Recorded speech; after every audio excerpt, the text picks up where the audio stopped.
مجھے والد صاحب میرے والد صاحب مجھ پر بہت غصہ کرتے ہیں، چھوٹی چھوٹی باتوں پر مجھ سے ان کی بد اخلاقی ہو جاتی ہے، کوئی گناہ تو نہیں، اللہ سے معافی مانگنی پڑتی ہے۔ دیکھو، ماں باپ کا تو بہت بڑا حق ہے، لیکن یہ ایک حقیقت ہے کہ بعض دفعہ ماں باپ کی طرف سے بھی یقیناً بہت زیادتی ہوتی ہے، وہ بلا وجہ اولاد کو ٹارچر کرتے ہیں۔ یہ ہم نے بھی اسی سوسائٹی میں پڑھے ہیں نا، پلے بڑے ہیں، تو ہم نے بھی دیکھا ہے۔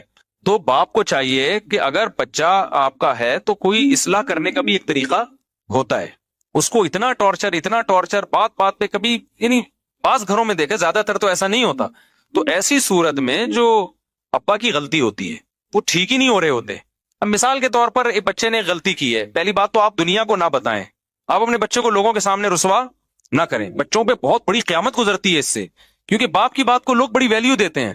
اب بچہ سنتا ہے یار میرا ابا ہی میری عزت نہیں کروا رہا لوگوں کے سامنے، تو اس سے شیطان کو بچے کو باپ کے خلاف ورغلانے کا موقع ملتا ہے۔ تو باپ کو کبھی بھی اپنے بچے کو لوگوں کے سامنے رسوا، گھر کی بات گھر کے اندر رکھو، رشتے داروں کے ابے یہ ایسا ہے، ابے یہ یوں ہے، ابے یہ یوں ہے، تو بس سمجھ لو اب وہ بہت کم چانس ہے اس کے ٹھیک ہونے کا۔ اس کی گھر میں اس کو عزت دو، گھر میں آپ ٹھیک ہے اس کو سمجھاؤ ڈانٹو، بعض دفعہ تانے بھی دینے پڑتے ہیں، لان تان بھی کرنی پڑتی ہے، ایسے ایسے مارکیٹ میں اولاد بھی تو عجیب عجیب ٹائپ کی آ رہی ہے۔ دوسری بات یہ کہ باپ کو بھی چاہیے اصلاح کے جذبے سے کوئی بات بتائے نا، اصلاح کے جذبے سے۔ میں آپ کو اپنا بتاؤں، میرے ماشاءاللہ ابھی ایک تو یاد نہیں رہتا، 16 17 جو بھی ہیں حساب کتاب، سوتےلے وتیلے ملا کے تھوڑا سا کنفیوژن ہو جاتی ہے کہ ٹوٹل کتنے بن رہے ہیں، خیر۔ تو اب ان میں بہت سے بڑے بھی ہو گئے ہیں، میں نے زندگی میں یعنی میرے 20 سال تو میرے خیال ہے ہو گئے ہوں گے میرے جب سے بچے پیدا ہونا شروع ہوئے تھے، تو کچھ بچے شادی بھی ہو گئی، میری بیٹیوں کی بھی شادی ہو گئی۔ میں نے اس 20 سال کے عرصے میں اپنے بچوں کو شاید 2 دفعہ پوری زندگی میں کسی بچے پہ ہاتھ اٹھایا ہو، وہ بھی 1 یا 2 تھپڑ، یا بہت زیادہ 3 تھپڑ سے زیادہ نہیں مارا ہوگا، وہ بھی نماز نہ پڑھنے پر۔ سمجھ میں آ رہی بات؟ اور ایک بچے کے میں نے 2 3 تھپڑ مارے تھے، وہ بالکل بھی اسکول نہیں جا رہا تھا، جب اسکول کا موقع آتا نا وہ ایسے بن جاتا جیسے اس پہ پتہ نہیں کوئی دجال نکل آیا ہے، دجال کہیں سے دریافت ہو گیا اور یہ اس کی ٹینشن میں، نہ ٹیوشن پڑھ کے دے رہا، نہ یہ ان کا استاذ بھی یہی بیٹھے ہوئے۔ تو جب بہت زیادہ ہو گئے پھر بھی میں نے کہا نہیں بھائی، آرام سے آرام سے چلا جائے گا۔ گھر والوں نے کہا بھائی تھوڑا سختی کریں، تو روزانہ اسکول نہیں جا رہا ہے، پڑھ کے ہی نہیں دے رہا۔ پھر مجھے اپنا زمانہ یاد آیا کہ میں بھی نہیں جاتا تھا، تو ابا نے ایک دفعہ طبیعت سے اگلے پچھلے گناہ میرے معاف کر دیے تھے، تو اگلے دن سے جانا شروع ہو گیا تھا میں، ٹھیک ہے نا۔ مجھے وہ واقعہ یاد آ رہا، لیکن میں نے کہا نہیں، بچوں پہ ہاتھ نہیں اٹھتا یار، بچے ایسے پیارے ہوتے ہیں، ایسے معصوم ہوتے ہیں، تو دل ہی نہیں چاہتا ان کو یار، ان کی کیا، وہ تو غلطی بھی کر رہے ہیں تو ہمیں تو اس پہ بھی ہنسی آ رہی ہوتی ہے۔ صبح جب وہ اٹھتا تھا نا، ایسے جیسے قبر سے کسی مردے کو اکھاڑ رہے ہو، مجھے ہنسی آتی تھی اس پہ کہ یار اس پہ موت آ رہی ہے۔ اب ادھر ابا کے بیانات ہو رہے ہیں، فجر کی نماز تکبیر، اور بچے کی حالت کیا ہے، اس کو اٹھا رہے ہیں تو ایسے لگ رہا ہے جیسے پتہ نہیں اس کو یہ ہو رہا ہے میں ابا کے گھر میں پیدا کیوں ہو گیا کہ مجھے فجر پڑھنی پڑ رہی ہے۔ تو اب 8 9 سال اس کی عمر تھی، تو زیادہ ہو گیا، پھر میں نے کہا یار یہ بالکل ہی اسکول نہیں جا رہا ہے۔ تو پھر ایک دن ہم نے طبیعت کا مطلب 4 5 تھپڑ لگائے ہوں گے، اس سے زیادہ نہیں، تو چند دن کے لیے جانا شروع ہو گیا، پھر وہی پوستی پن، نہیں جا رہا نہیں جا رہا، میں نے کہا بھاڑ میں جائے، نہیں جائے، ٹماٹر بیچے گا یہ، جاؤ۔ کیونکہ اب یہ تھوڑی کہ جنگلی بن جائے یار بچوں کو مار مار کے، نہیں لگ رہا ہے کہ ہر آدمی کو ہر کام کے لیے اللہ نے پیدا نہیں کیا۔ پھر اس کو حفظ میں ڈالا، حفظ ہی نہیں کر کے دے رہا۔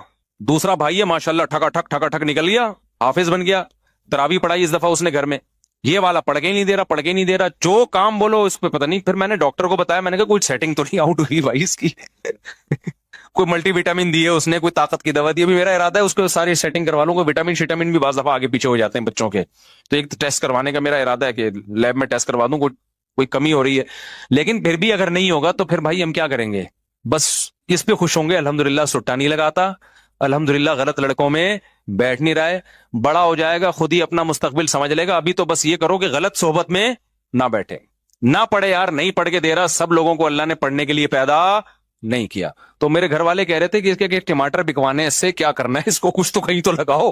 میں نے کہا مجھے لگ رہا ہے کہ میں جو بیانات میں مثال دیتا ہوں نا کہ زیادہ ٹینشن نہ لو، تو کیا ہوگا، زیادہ زیادہ ٹماٹر بیچے گا، تو وہ اللہ نے شاید سن لی ہے میری، اللہ کہے کہ سب سے پہلے تیرے اوپر فٹ کروں گا، تو مجھے کوئی ٹینشن نہیں ہے، میں کیوں ٹینشن لوں، میں تو یار میں جب سفر سے آتا ہوں سلام کرتا ہے، خوش ہوتا ہے، بچے تو ایسے ہی ہوتے ہیں نا، ابا کے آنے سے کھلونے، ابھی بقرعید ہے وہ شور مچا کے رکھا ہوا ہے، گائے چاہیے گائے چاہیے گائے چاہیے، تو ہمیں تو جب یہ بچوں سے یہ خوشی مل رہی ہے تو بڑے ہو کے بھی بہت سے پڑھ لیتے ہیں۔ میں تو بڑے ہو کے ہی پڑھا ہوں بھائی، بچپن میں تو ہم نہیں پڑھے، ہم نے تو بچپن میں پٹے بھی، مارے بھی کھائی، اسکول تو جانا شروع ہو گئے تو پڑھ کے پھر ہم تو پڑھ لکھ لو کچھ کام کے بن جاؤ گے۔ میں نے تو بڑے ہو کے پڑھائی شروع کی ہے، حفظ بھی میں نے بڑے ہو کر کیا ہے، بچپن میں حفظ نہیں کیا، بڑے ہو کر میں پورے مولوی بننے کے بعد میں نے حفظ کیا ہے, ٹھیک ہے نا, اپنے طور پر حفظ کر لیا. تو جب شوق ہوتا ہے تو سب کچھ ہے. لیکن اگر چترول لگا لگا کے بچے کو آپ نے انسان بنانے کی کوشش کی نا, تو پتہ نہیں کیا بن جائے گا وہ. ہاں, نشے وال میں نہ بیٹھنے دو کہ بچہ چرس پی رہا تھا, آپ نے کہا محبت سے سمجھایا, دوبارہ چرس پینے لگا, اب نہیں, یہ چیز برداشت کے قابل نہیں ہے, پھر تو اس کو بند کرنا پڑے گا گھر کے اندر. پھر بھی مار دھاڑ کے بجائے کوئی اور طریقے اختیار کرو, گھر میں بند کر دو اس کو, بری ایکٹیویٹیز سے روکو. سمجھتے ہو کہ نہیں سمجھتے ہو؟ تو اس لیے باپ کو بھی چاہیے بھائی بچوں کو محبت دے, وہ تمیز سے سمجھائے, ان کو رسپیکٹ دے, ان کو یہ احساس ہو کہ ابا ہمارا. دیکھو, جس باپ کے گھر میں آنے سے بچوں کو خوشی کے بجائے ٹینشن ہونا شروع ہو جائے, وہ کامیاب باپ بولو نہیں. اب چونکہ مجھے اپنے ابا یاد آنے لگتے ہیں نا, تو پھر میں میرا جذبات ہی ہو جاتا ہوں. وہ ہمارے ابا جب گھر میں آتے تھے ہمیں خوشی ہوتی تھی. ہم پنجاب گئے ہوئے تھے, 2 مہینے کی چھٹیاں ہم پنجاب میں گزارتے تھے, تو ہمارے ابا یہیں ہوتے تھے. تو ہمیں پتا چلا ہمارے ابا بھی آ رہے ہیں, تو ہمیں اتنی خوشی ہوئی, یار ابو بھی ہمارے ساتھ یہیں رہیں گے چھٹیوں میں. تو اگر کوئی کسی باپ کے گھر میں آنے سے بچوں کو ہو رہی ہے خوشی, تو اس کا مطلب وہ ابا کیا ہے, صحیح ہے. اور جہاں بچوں کو کہ یار ابا ہے نا پھر آ رہے ہیں, ٹھیک ہے نا, تو یہ مطلب ہے کہ یہ ہو سکتا ہے ابا میں فالٹ ہو. بعض دفعہ اولاد میں بھی فالٹ ہوتا ہے, وہ ایسی الٹی حرکتیں کر رہے ہوتے ہیں کہ ابا کے آنے سے پتا ہے کہ ڈانٹ پڑے گی, لیکن یہ ابا کے بھی تھوڑے سے فالٹ ہونے کی علامت ہے. تو بچپن سے کنٹرول کرو, بری صحبت سے بچاؤ. بچہ فطرت پہ پیدا ہوتا ہے, حدیث میں آتا ہے کل مولود یولد علی الفطرہ, ہر بچہ نیک ہی پیدا ہوتا ہے, اس کو ماحول بگاڑتا ہے. تو بچے کی تربیت کرنا کوئی مشکل کام نہیں ہے, بس بگڑنے سے بچا لو اس کو. اس کے دوستوں پہ نظر رکھو. میں اس کی نظر کوشش کرتا ہوں کہ بیٹھ کن لوگوں میں رہا ہے, ایسا نہ ہو کہ غلط لڑکوں میں بیٹھنا. اور یہ اسکول خراب کرتے ہیں, اچھے اچھے گھروں کے بچے ہم نے اسکولوں میں بگڑتے ہوئے دیکھے ہیں. اس لیے نہیں کہ اسکول ان کو بگاڑ رہا ہے, اس لیے کہ اسکول میں بعض دفعہ ان کی جو دوستیاں ہوتی ہیں وہ ایسے لڑکوں سے ہو جاتی ہیں, وہ لڑکے ان کو موبائل میں غلط چیزیں دکھا کے, نشہ اور یہ الٹی الٹی باتیں کر کے, ابے تمہارا ابا تو تمہیں کچھ کرنے نہیں دیتا, ابے تمہیں سینما گھر نہیں جانے دیتا, ابے تمہیں فلم نہیں دیکھنے دیتا, اس طرح کی باتیں نا دوست بچوں کو سکھا سکھا کے ماں باپ کے خلاف ورغلا رہے ہوتے ہیں. بلکہ ایسی باتوں سے عورتیں بعض دفعہ عورت کو شوہر کے خلاف ورغلاتی ہیں. میرے سامنے ایک طلاق کا کیس آیا, ایک میاں بیوی کی بہترین زندگی گزر رہی تھی, آسٹریلیا میں تھے وہ, شوہر آسٹریلیا سے موو کر کے, اب بہت پرانا قصہ ہو گیا, بہت مشکل ہے کہ اصل تک پہنچے. وہ شوہر آسٹریلیا سے موو کر کے جاب کے سلسلے میں بینکاک آ گئے. وہ بندہ کہتا ہے کہ میں نے اپنی بیوی, کہتا ہے میری بیوی کے ساتھ بہت اچھی گزر رہی تھی, تو کہتا ہے کہ میں نے کیا کیا, اپنی بیوی کو ایک درس قرآن میں بھیجنا شروع کر دیا. اب درس قرآن سے تو اور محبت پیدا ہوگی نا, لیکن الٹا کام شروع ہو گیا. کہہ رہے میری بیگم کیا ہوئی, اس کے جو تیور ہیں نا روزانہ میں نے دیکھا بدل رہے ہیں. اس کی مجھ سے وہ محبت نہیں جو پہلے تھی, اور مجھ سے مطالبہ شروع کرنے لگی آسٹریلیا رہنا ہے مجھے. تھائی لینڈ آسٹریلیا کی نسبت تو تھوڑا سا کم لیول کا ہے نا, اور مجھے یہاں نہیں رہنا, مجھے فلانی ملک میں رہنا ہے, اور یہ کہہ رہے ساری ضرورتیں پوری کر رہا ہوں. میں حیران تھا کہ درس قرآن میں جا کے بگڑ کیوں رہی ہے. پتہ یہ چلا کہ وہاں کچھ خواتین بیٹھی ہوئی ہیں جنہوں نے اس سے دوستی لگا لی ہے, اور وہ اس کو ورغلا رہی ہیں. آئی بات سمجھ میں؟ درس میں تو یہی میاں بیوی کے حقوق بیان کیے جا رہے ہیں, درس دینے والے بھی بڑے اچھے آدمی تھے, لیکن عورت کیا کر رہی ہے, وہاں کوئی فسادی عورت تھی, وہ کیا کر رہی ہے, تو بھائی تم آسٹریلیا جیسے کنٹری کو چھوڑ کر یہاں آ گئی, تمہارا دماغ خراب ہے. اب وہ بندے کی مجبوری ہے, وہ کہہ رہے ہیں آسٹریلیا کا ماحول تھائی لینڈ سے زیادہ خراب تھا ان کے بقول, وہاں بچے کے بگڑنے کا چانس. تھائی لینڈ میں گیا ہوں, دو دفعہ گیا ہوں. تھائی لینڈ میں مخصوص علاقے تو ہیں جہاں بہت زیادہ بے حیائی ہے. نارمل جو گھروں کے حالات ہیں وہ یورپ سے اچھے ہیں, یعنی بچے آرڈر پہ نہیں بگاڑے جاتے وہاں پہ. تبھی انڈیا کی بہت ساری فیملیز تھائی لینڈ موو کر گئی ہیں. تو کوئی بھی بینکاک یا تھائی لینڈ جا رہا ہو نا, تو فوراً فتوا نہ لگا دیا کرو عیاشی کرنے جا رہا ہے. بعض دفعہ عیاشی سے بچنے کے لیے جا رہا ہوتا ہے, کیونکہ دنیا کے حالات اس سے بھی زیادہ خراب ہو چکے ہیں بہت سے علاقوں کے. کہہ رہے نتیجہ کیا نکلا, اتنی تو میں اتنے مسائل ہوئے نا کہ بالآخر طلاق ہوئی ہمارے درمیان. اور کہہ رہے میں یہ سوچتا تھا کہ میں نے اس کو درس قرآن میں کیوں بھیجا, تو درس قرآن نے اس کو نہیں بگاڑا, اس کو بگاڑا کس نے. اور پھر وہ خاتون کورٹ سے بچے بھی لے کے غائب, بیٹیاں لے کے غائب, اور وہ بیچارہ میرے پاس آ کے رو رہا تھا, کہہ رہے میرا دل چاہتا ہے میں خودکشی کر لوں, کیونکہ بیوی تو گئی, بیٹیاں بھی کس کو دی ہیں کورٹ نے. ایک پاکستانی عدالت میں کیس چلا تھا, نیشنل یہیں کے تھے, وہ پاکستان آ گئی تھی, پھر پاکستان سے بچوں کو لے کے آسٹریلیا چلی گئی, اور پھر پتہ نہیں آسٹریلیا کے کورٹ سے کیا یا پاکستان سے کیا, مجھے پورا واقعہ یاد نہیں. کہہ رہے بچوں سے بھی گیا میں, اور بیٹیاں یاد کر کے نا ڈپریشن میں. کہہ رہے میں تھائی لینڈ چھوڑ نہیں سکتا, میری جاب اس ٹائپ کی ہے کہ میں چھوڑوں گا تو میں مسائل ہو جائیں گے. تو بعض دفعہ اچھا اسکول ہے, لیکن آپ کے کلاس فیلو آپ کے بچے کو کیا کر رہے ہوتے ہیں, بچے کی کلاس فیلو بگاڑ رہے ہوتے ہیں. ابے تو اپنے ابا کی کیوں مانتا, ابے تیرے ابا نے کیا دیا. خواتین بگڑ رہی ہوتی ہیں. مجھے یاد ہے جب میں نیا اس علاقے میں آیا تو میری مالی حالت زیادہ اچھی نہیں تھی اس وقت, اچھی تھی لیکن ایسا نہیں تھا کہ کوئی ڈیفنس یا گلشن اقبال میں جو ان کا اسٹیٹس زیادہ اچھا ہے. تو میرے گھر میں ایک سیکنڈ ہینڈ فریج لے کے رکھا ہوا تھا میں نے.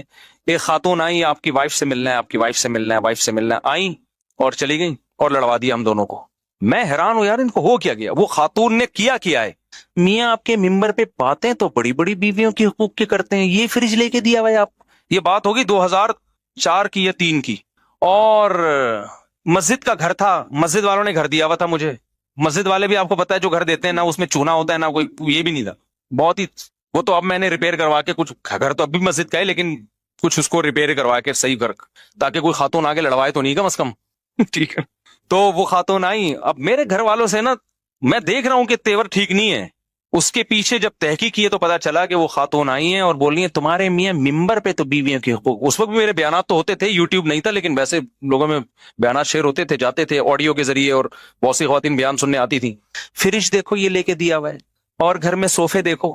اچھا مجھے میرا خیال ہے صوفے بھی نہیں تھے, میں نے گاؤں تکیے رکھے ہوئے تھے, جیسے پٹھان لوگ نہیں ہوتے رکھتے وہ اپنے اس میں قالین, ہم اسی پہ خوش تھے, بھائی پٹھانوں والا اسٹائل ہے بھائی.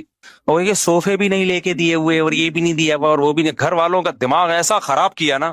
پھر میں نے سمجھایا ہی ہوگا, میرا خیال ہے کہ یہ اگر یہ عورت نیک ہوتی تو یہ آ کے سمجھاتی کہ ماشاءاللہ بھائی فریج بھی ہے گھر میں الحمدللہ. ٹھیک ہے نا, بھلے سیکنڈ ہینڈ ہے, لیکن تو عورت کا کام آگ لگانا بھی ہے, آگ بجھانا بھی.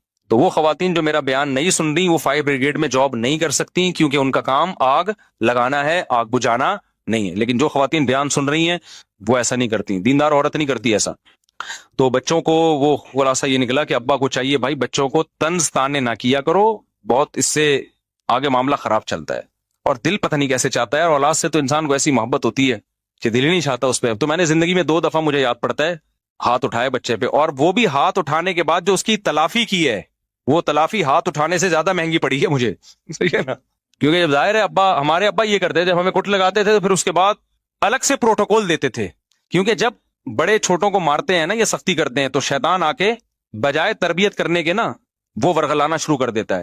تو شیطان کا راستہ بند کرنے کے لیے پھر بڑے پر لازم ہوتا ہے کہ پھر وہ الگ سے بچے کو عزت دے, تاکہ بچے کو یہ احساس ہو کہ ہمارا باپ ہمارا دشمن نہیں ہے, اس نے ہماری اصلاح کے لیے ہاتھ اٹھایا.